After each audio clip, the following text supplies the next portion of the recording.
ओम शांति। ये 18 जनवरी 2022 की मुरली के ऊपर कुछ विचार हैं। सबको 18 जनवरी का मुबारक। आज की मुरली का दो भाग हैं, एक साकार मुरली और दूसरी अव्यक्त मुरली।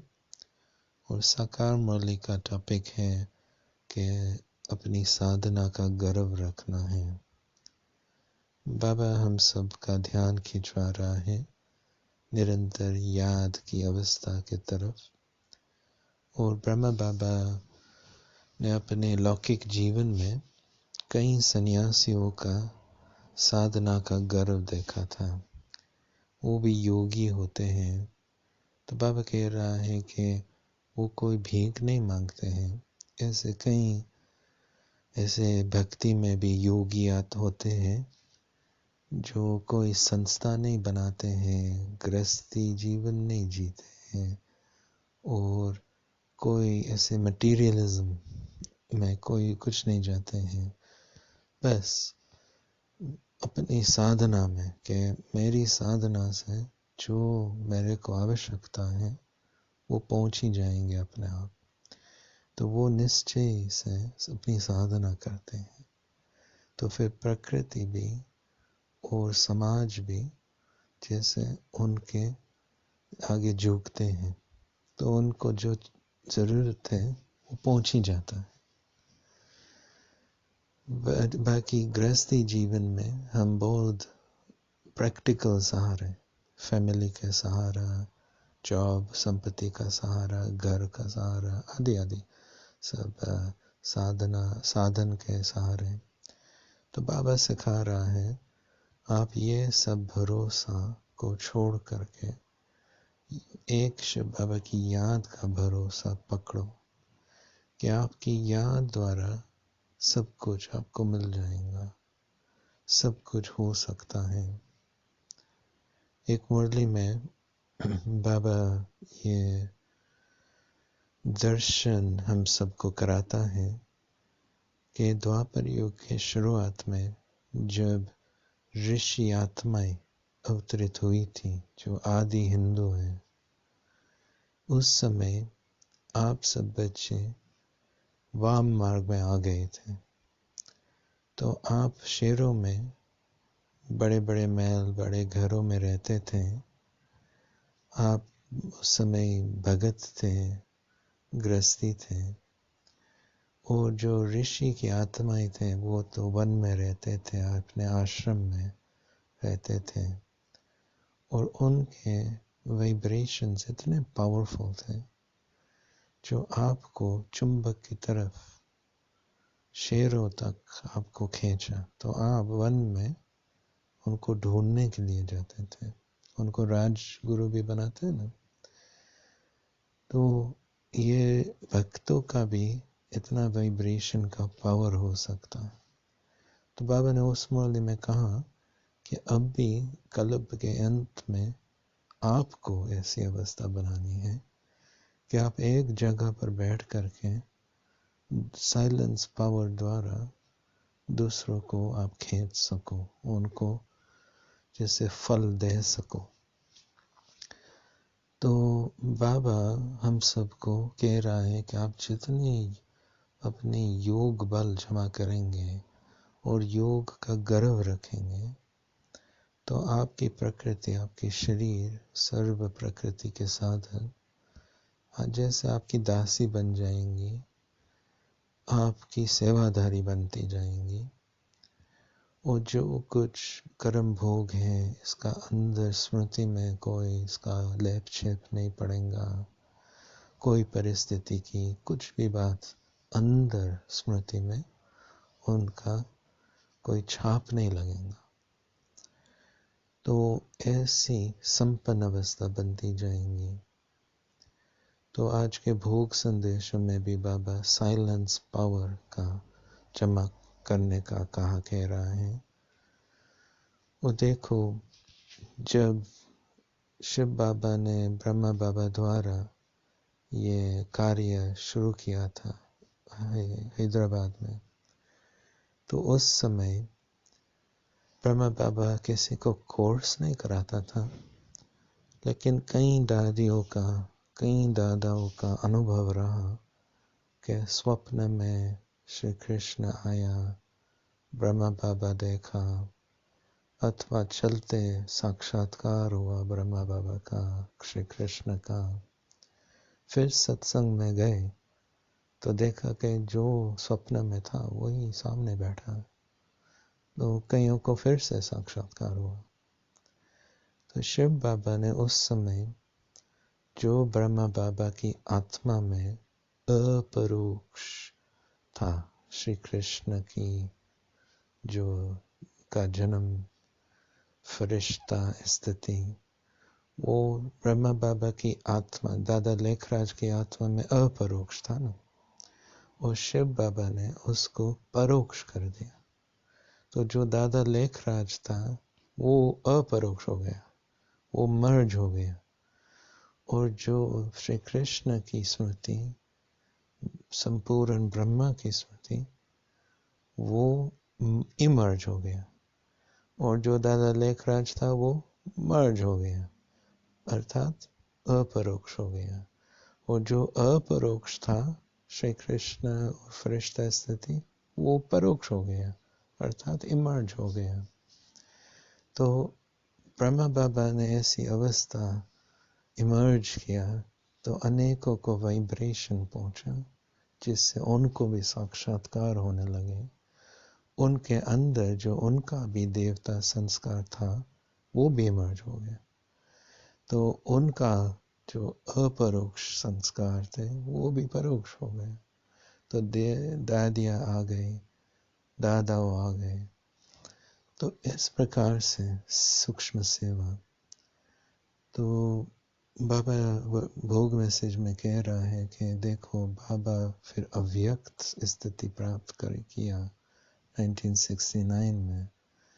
तो आप सब बच्चों के लिए, प्रकृति के लिए, सर्व आत्माओं के लिए बहुत बड़ी दिवस है, क्योंकि उस अव्यक्त स्थिति से हम सब भी अपने संपन्नता के ओर पहुंचते जा सकते हैं। हम सबको भी इस अव्यक्त स्थिति का लाभ बोध मिलता है, और सारे विश्व की आत्माओं को भी कोई न कोई प्राप्ति पहुंचाने के लिए वो अवस्था आवश्यक है। तो शिव बाबा, ब्रह्मा बाबा की अव्यक्त अवस्था द्वारा बहुत कुछ दिलवा सकता है।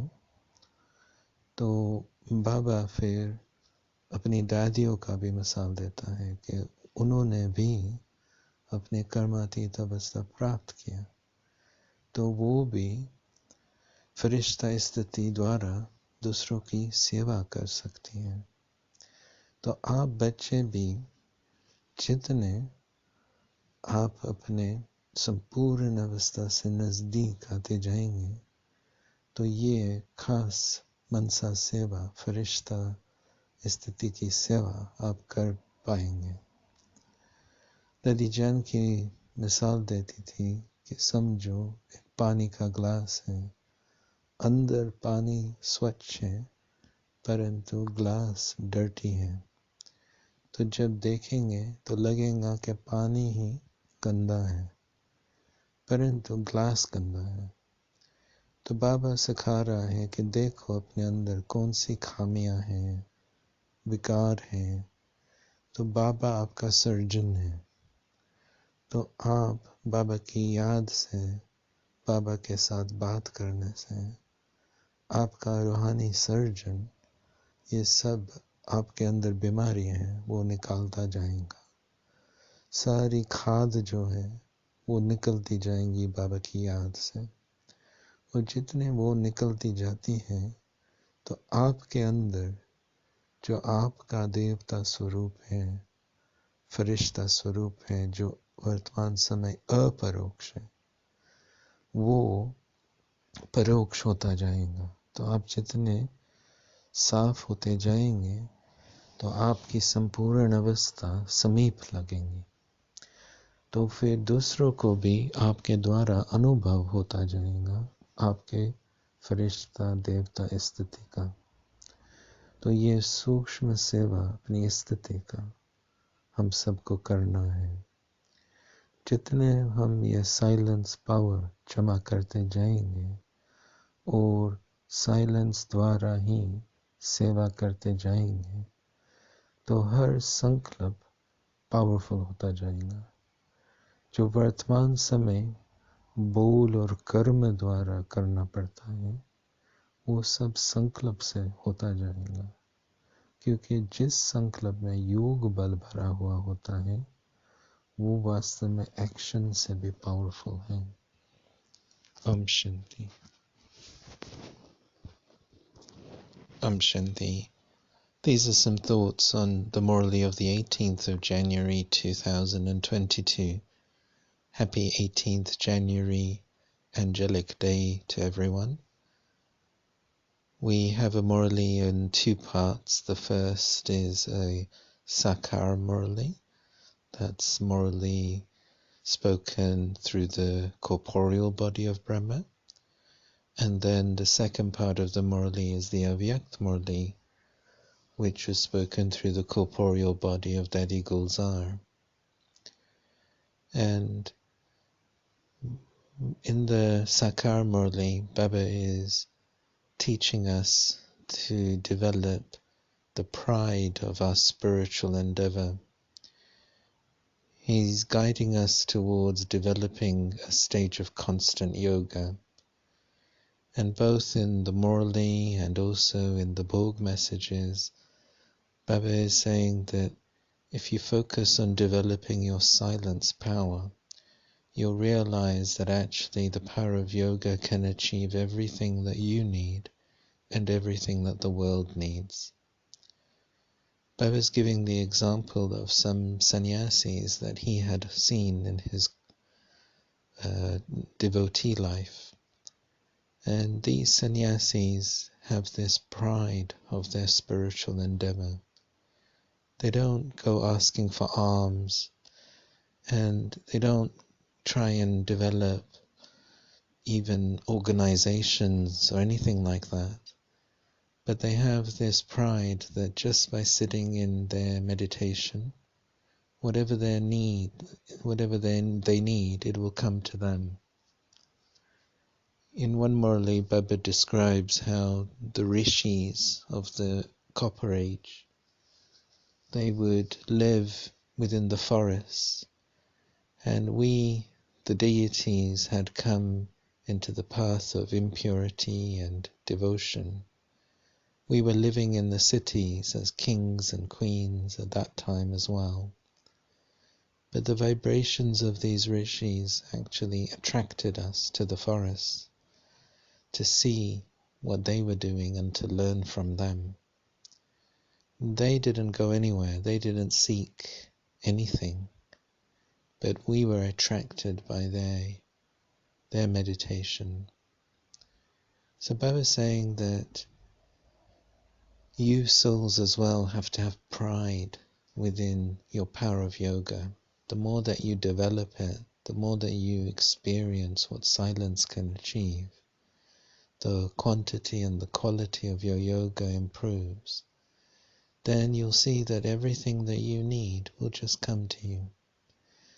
Also, you'll be able to assist others. You'll be able to ensure that the whole world gains that level of fruit. So there's that subtle service that's vital for us to do. And in the Avyakt Murli section, Baba is describing how our angelic form and our deity form is unconscious and subconscious within the soul. And the more that we develop our yoga and the closer we come to our karmatic stage, then that which is unconscious and subconscious becomes more conscious. Baba teaches us to clean, and as we clean ourselves, Baba says, have that relationship with the spiritual surgeon. Share your weaknesses, finish them. It's only the spiritual surgeon that can help you do that. And as your alloy is removed, then the original birth that you had as a deity, your original form as an angel, that complete form, that's sitting inside of you. And it will continue to become closer for you, and also then more visible to others.